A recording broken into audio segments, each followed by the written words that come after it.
Mark సువార్త 5వ అధ్యాయము మొదటి వచనం నుండి. వారు ఆ సముద్రమునకు అదరినున్న గెరాసేనుల దేశమునకు వచ్చిరి. ఆయన దోణి దిగగానే అపవిత్రాత్మ పట్టినవాడొకడు సమాధులలో నుండి వచ్చి ఆయనకెదురు పడెను. వారు సమాధులలో వాసం చేసేడివాడు సంకెలతోనైనను ఎవడునూ వాణ్ణి బంధింపలేకపోయాను. పలుమారు వాని కాళ్ళకును చేతులకును సంకెళ్ళు వేసి బంధించినను వాడు ఆ చేతి సంకెళ్ళు తెంపి కాలి సంకెళ్లను తుత్తునీలుగా చేసిన గనుక ఎవడునూ వాణ్ణి సాధుపరచలేకపోయాను. వాడు ఎల్లప్పుడూ రాత్రింబగళ్ళు సమాధులలోనూ కొండలలోనూ కేకలు వేయచ్చు తన్ను తాను రాళ్లతో గాయపరుచుకొనుచు నుండెను. వాడు దూరం నుండి యేసును చూచి పరుగెత్తుకుని వచ్చి ఆయనకు నమస్కారం చేసి, యేసు సర్వోన్నతుడైన దేవుని కుమారుడా, నాతో నీకేమి?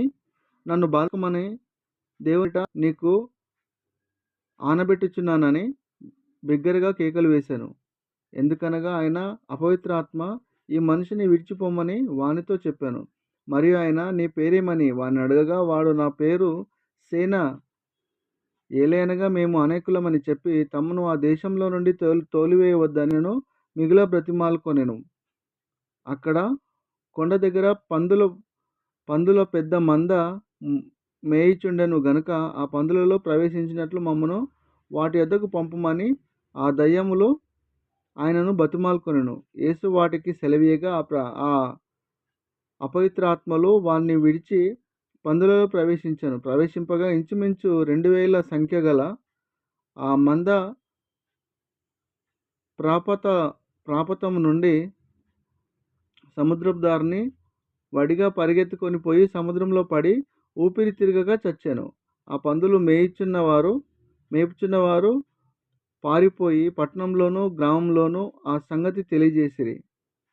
జనులు జరిగినది చూడ వెళ్ళి యేసునొద్దకు వచ్చి, సేన అను దయ్యములు పట్టినవాడు బట్టలు ధరించుకొని స్వస్థచిత్తుడై కూర్చుండి ఉండుట చూచి భయపడిరి. జరిగినది చూచిన వారు దయ్యములు పట్టిన వానికి కలిగిన స్థితియో పందుల సంగతియో ఊరి వారికి తెలియజేయగా వారు తమ ప్రాంతములు విడిచిపోమని వారు ఆయనను బతిమాలు కొనసాగిరి. ఆయన దోణి ఎక్కినప్పుడు దయ్యములు పట్టినవాడు ఆయన యొద్ద తానుండనిమ్మని ఆయనను బతిమాలుకొనెను గాని ఆయన వానికి సెలవీయక, నీవు నీ ఇంటి వారి యొద్ద